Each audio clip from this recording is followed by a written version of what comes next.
That night was unlike any other and ended up changing my life in ways I never could have imagined. It all began so simply, with a request from my stepmom Clara to stay home while my dad went off on one of his usual fishing trips. At the time, I didn't think anything of it. Staying home with Clara wasn't unusual. Most weekends it was just the two of us while Dad was away. It was part of the routine, nothing out of the ordinary, or so I thought. Looking back, there were subtle signs that something was different that day. The house was unusually quiet, even more so than usual when Dad was gone. Normally, there would still be some noise, Clara humming in the kitchen, the TV on in the background, or even just the regular buzz of life. But that morning, the silence felt strange. I had spent most of the day doing what I usually did, finishing up some homework, scrolling on my phone, and mentally counting down the hours until I could relax and unwind. Just as I was about to settle down for the evening, Clara called out to me from the living room. "Can you help me with something?" she asked. Her voice was soft, casual even, but there was something in her tone that made me pause. It wasn't the kind of question you ask when you need help moving furniture or opening a jar. I hesitated for a moment, unsure why I felt so cautious. "Sure, what do you need?" I replied, making my way toward her. Clara was sitting on the couch, looking as calm and composed as always, but there was something about her that felt different. She smiled as I approached, but there was a flicker in her eyes that made my pulse quicken. "Come sit down," she said, patting the cushion next to her.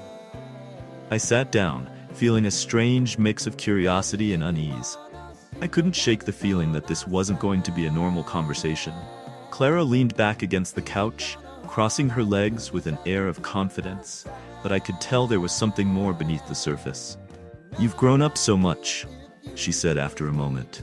Her voice was light, almost playful, but the words themselves felt heavy, as if they carried a deeper meaning. "You're not the little boy I used to know."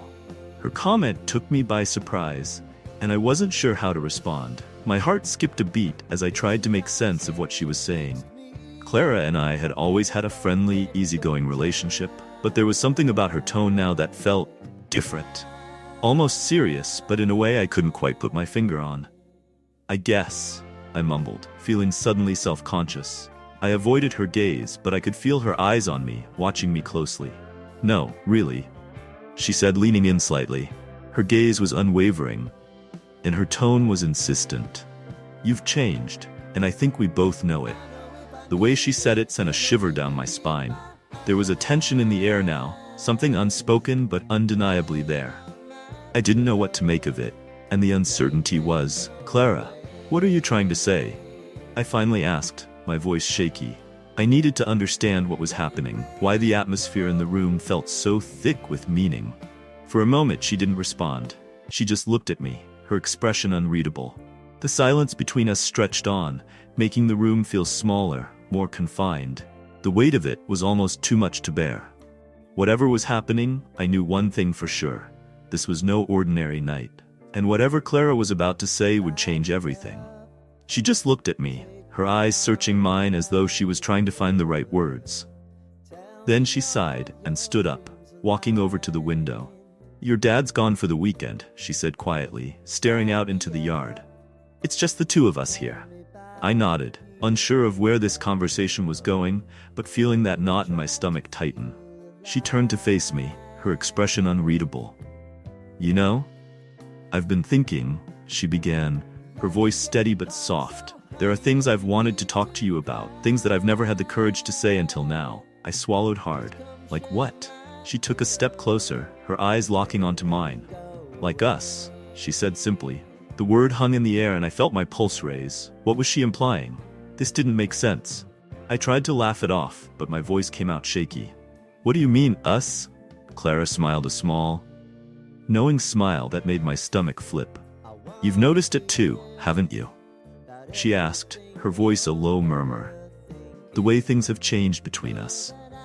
We're not just stepmother and stepson anymore." My mind was spinning, trying to catch up with her words, trying to understand what was happening. But there was a part of me deep down that knew exactly what she was talking about. I had felt it too, the way things had shifted over the last few months. The subtle glances, the lingering touches. but I had always pushed those feelings aside, convinced myself they weren't real. "I don't know what you're talking about," I lied, my voice barely a whisper. She stepped even closer, her presence overwhelming, and suddenly the room felt much too small. "Yes, you do," she said softly, her fingers brushing lightly against my arm. "You felt it too." I stood up abruptly, stepping away from her, trying to clear my head. "Clara, this is crazy," I said, my voice trembling. "You're my stepmom. We can't. We shouldn't." But she didn't back down. She followed me, closing the distance between us again. "Why not?" she whispered, her eyes burning with an intensity that made my heart race. "We're both adults. We don't have to follow anyone else's rules." I shook my head, trying to resist the pull that was drawing me closer to her. "No, this isn't right," I insisted, though even as I said the words I could feel my resolve weakening. "But what if it is?" she countered, her hand reaching out to touch my cheek. The contact sent a jolt through me, and for a moment I was frozen, trapped in the web she was weaving around us. I wanted to say no, to push her away, to run out of the room and forget this ever happened, but I couldn't. Something kept me rooted to the spot, and I hated myself for it. I couldn't shake the feeling that things were spiraling out of control. The tension in the house had grown unbearable. Every time I saw Clara, I could feel the weight of what we weren't saying pressing down on me, suffocating me. But I didn't know how to confront it. Didn't know how to stop the slow, inevitable pull that seemed to be dragging us both towards something dangerous. The days blurred together. Every interaction between us felt loaded, like we were walking on a razor's edge. I tried to keep my distance, avoiding being alone with her as much as possible. But it wasn't easy. She always seemed to find a way to be close to me, to make her presence known, whether it was a casual touch on the arm, or the way she looked at me from across the room. It was always there, this simmering tension that refused to go away. Then came the night, everything changed. Dad was working late, and I was trying to stay holed up in my room, hoping that if I avoided her long enough, things would go back to normal. But deep down, I knew that wasn't going to happen. I could hear her moving around downstairs, the sound of the TV playing softly in the background. The clock ticked loudly on my wall, each second dragging on, making it harder to ignore the reality of the situation. I thought about calling a friend, making up an excuse to leave the house, but something kept me from picking up the phone. Instead, I found myself standing outside my room, listening to the silence that had settled over the house. It was too quiet, too still, and that's when I made the decision that would change everything. I walked downstairs, each step feeling heavier than the last. Clara was sitting on the couch, a glass of wine in her hand, her gaze distant as she stared at the TV. She didn't notice me at first, or maybe she did, but pretended not to. I hesitated at the bottom of the stairs, unsure of what to say, unsure of what I was even doing. But then she looked up, her eyes meeting mine, and I knew there was no turning back. "Couldn't sleep?" she asked, her voice soft, almost too casual. There was something in the way she said it that made my pulse quicken, the same way it had that first day. "Yeah," I mumbled, not trusting myself to say anything more.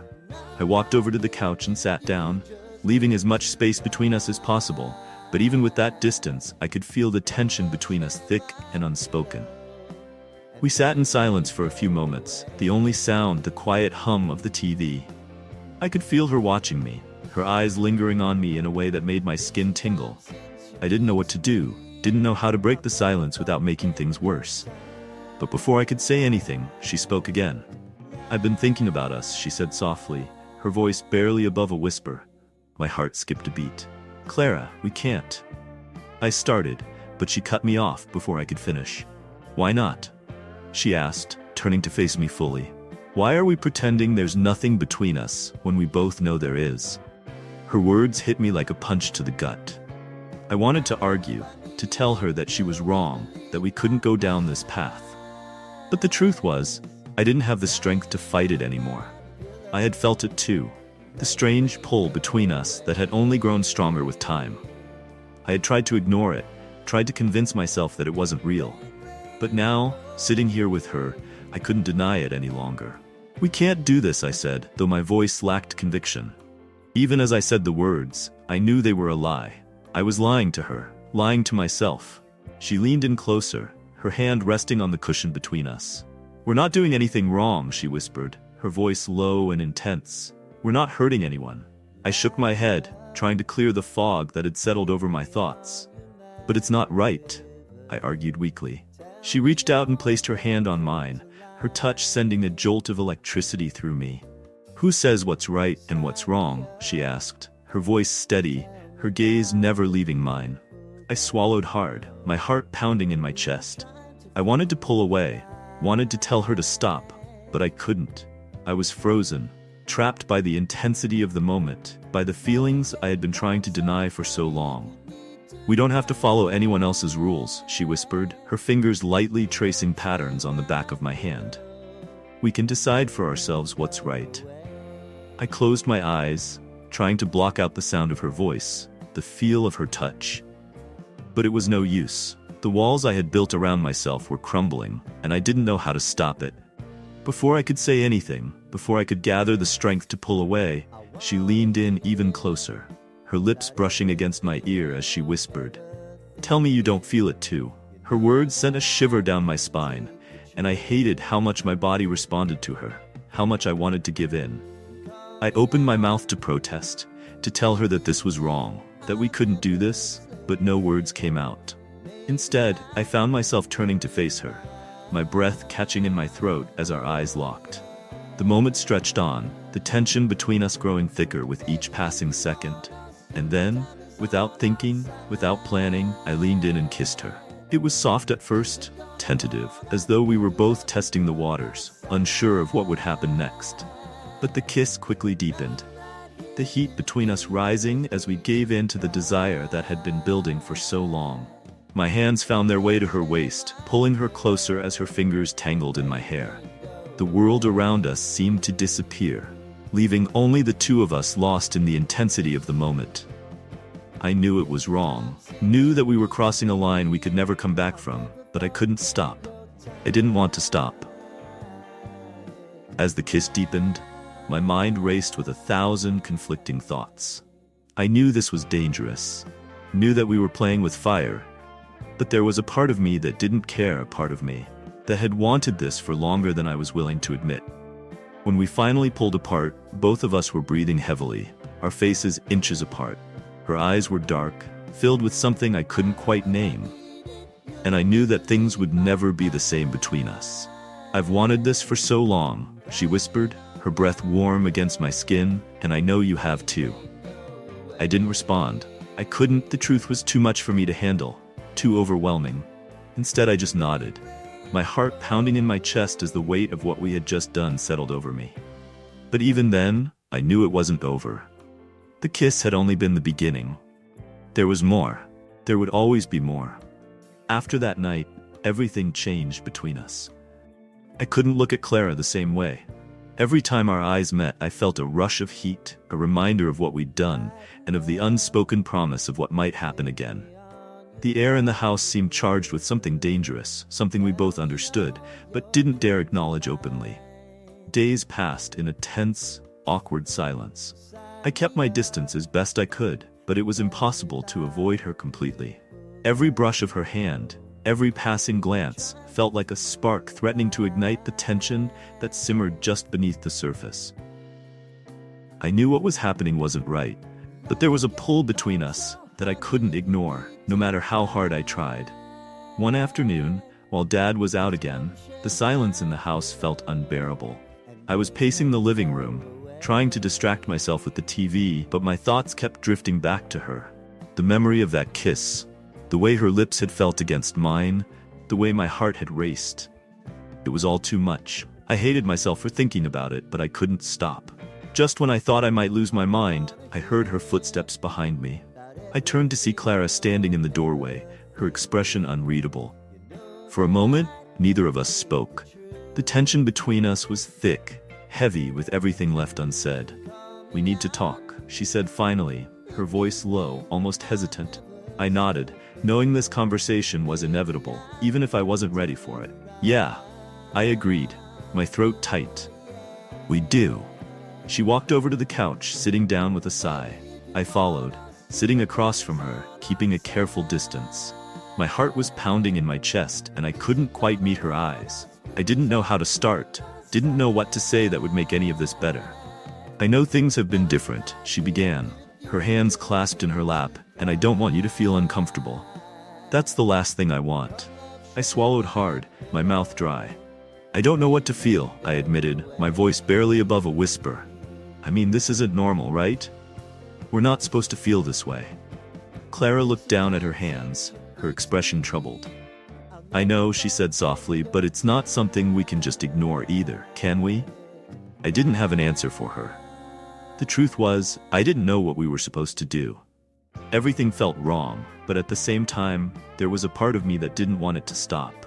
I couldn't explain it, couldn't rationalize it, but the feelings were there, undeniable and real. There was a long silence between us, filled with the weight of everything we weren't saying. I could feel the tension building again, that same dangerous pull that had led us down this path in the first place. And then, before I could stop myself, I said, "I think about it too." The words were out of my mouth before I could take them back. And once they were spoken, there was no undoing them. Clara's eyes flicked up to meet mine, and in that moment, I knew there was no going back.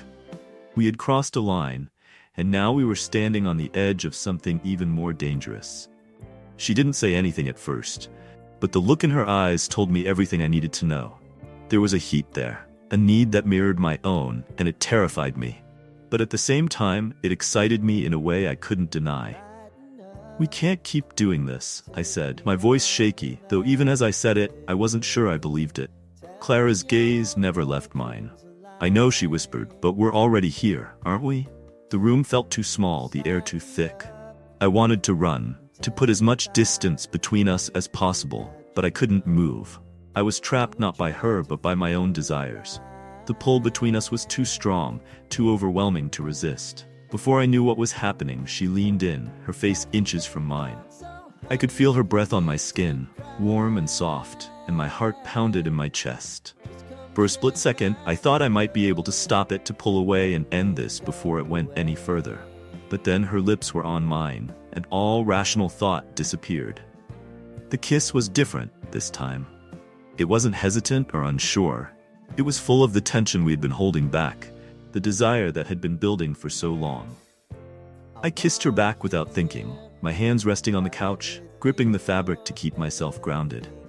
It wasn't about love or affection, it was about a raw, burning need that neither of us could control. My heart was racing, my mind a blur of thoughts I couldn't grasp. All I knew was that in this moment, there was no turning back. When we finally pulled apart, both of us were breathless, our foreheads resting against each other. The weight of what we had just done hung heavy in the air, but neither of us moved to break the moment. "We have to stop," I said again, though my voice was weak, lacking conviction. Clara nodded, her breath warm against my skin. "I know," she whispered, "but it's so hard, isn't it?" I didn't respond. There was nothing left to say. We were trapped in this web we had woven, and no matter how much we told ourselves we needed to stop, the pull between us kept dragging us back together. And that's when it happened. She leaned into me again, and we couldn't resist it. It all happened, and as quickly as it had begun, it was over.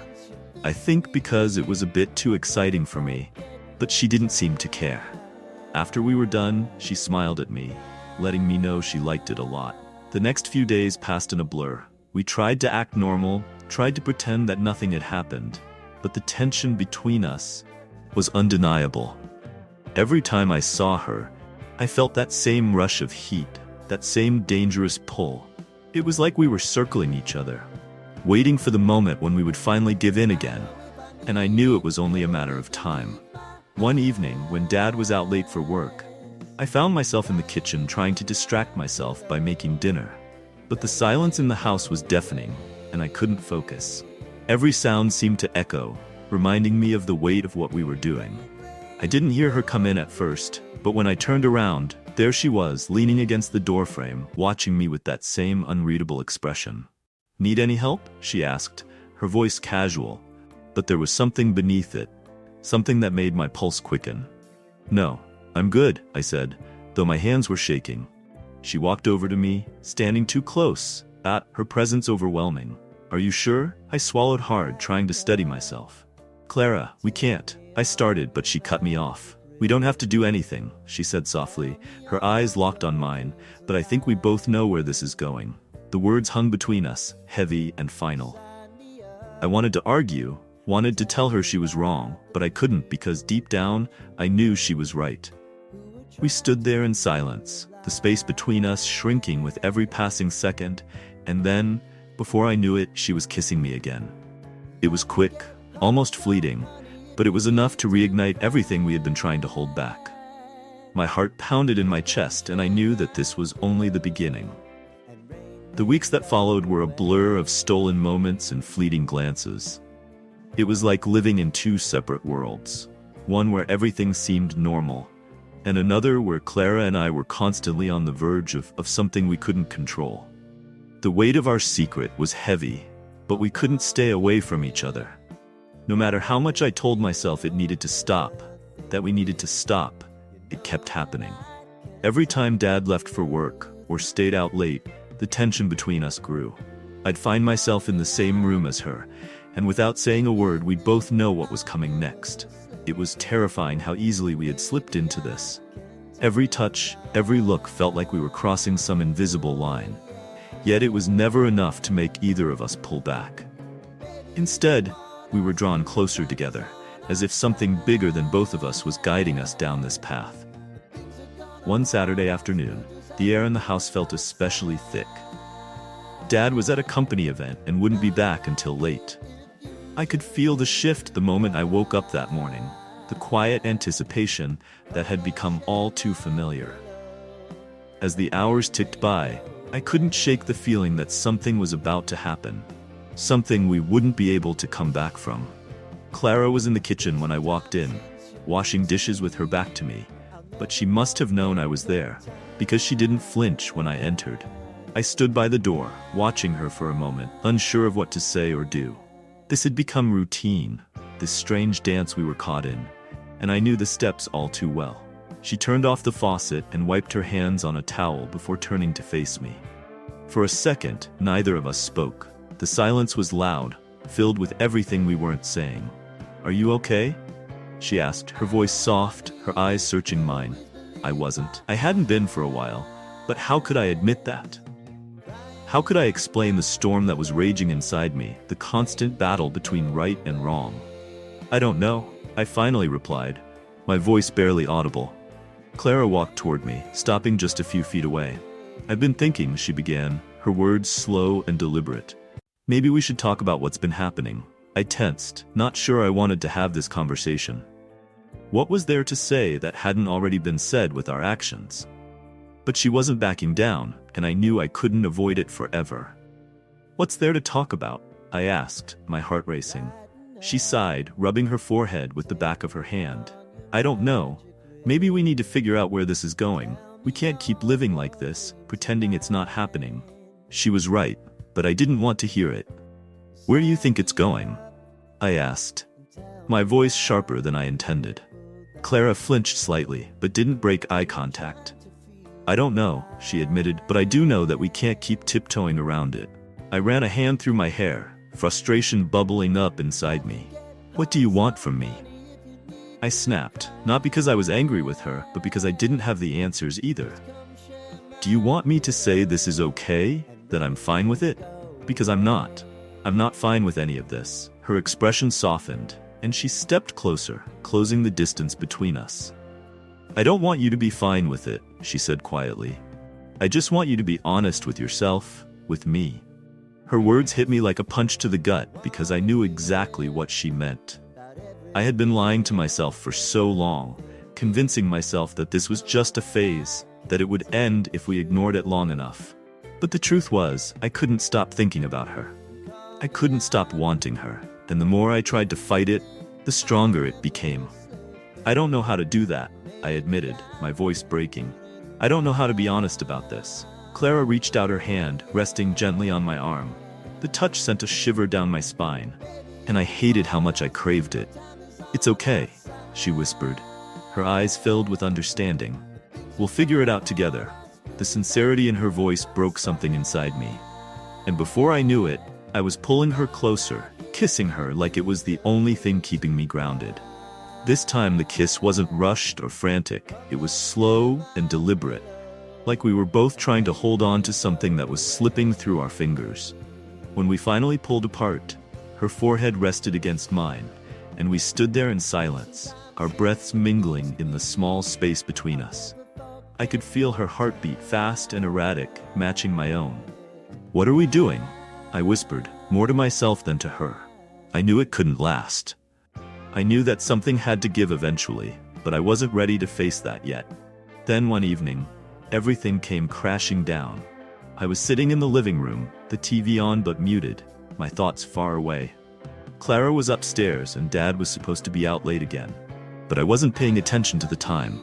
I was too wrapped up in my own head, thinking about everything we had done and everything we couldn't undo. The sound of the front door opening snapped me out of my thoughts, and for a moment I froze, panic rising in my chest. I hadn't expected Dad to come home this early. I scrambled to stand up, but before I could react, he was already walking into the living room, his eyes scanning the space before landing on me. "Hey," he said, his voice casual, but laced with something I couldn't quite place. "What are you doing?" "Just watching TV," I replied, my voice tight, trying to keep the panic from showing. I could feel my heart racing, the guilt gnawing at me like a live wire. He didn't seem to notice, or maybe he did and was choosing to ignore it. He sat down on the couch, flipping through the channels like it was just another ordinary night. I tried to calm myself, to convince myself that everything was fine, but the weight of what we were hiding was pressing down on me, suffocating me. Clara came down the stairs a few minutes later, her face carefully neutral. She greeted Dad like nothing was wrong, like everything was perfectly normal. But I could see the tension in her eyes, the way her hands fidgeted at her sides. Dinner that night was excruciating. The conversation was stilted, and every time Dad spoke, I could feel the walls closing in. I couldn't meet Clara's gaze, couldn't focus on anything but the knot of fear tightening in my chest. I thought we might make it through the evening without incident, that maybe we'd manage to keep up the facade for one more night. But as we were clearing the table, Dad suddenly turned to me, his expression unreadable. "You've been spending a lot of time with Clara lately," he said, his voice calm but probing. My heart stopped. I glanced at Clara, who had gone pale, her eyes wide with fear. I guess, I stammered, trying to keep my voice steady.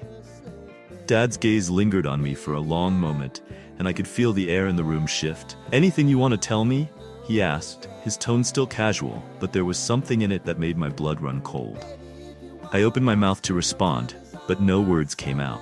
My mind was racing, searching for something, anything that would make this all go away, but I couldn't find the words. I couldn't lie, not when the truth was hanging in the air between us, so close to being exposed. Clara's hand brushed mine under the table, a silent plea, but it only made the guilt worse. "No." I finally whispered, my voice barely audible. "Nothing." Dad didn't say anything for a long time. "I now regret everything, and I want to confess to my dad, because the guilt is weighing too much on me. Please advise me." Please support our channel by giving this video a thumbs up. Also subscribe and turn on the bell notification so that you will be the first to be notified when we post another video like this one, and watch this next interesting video on our channel.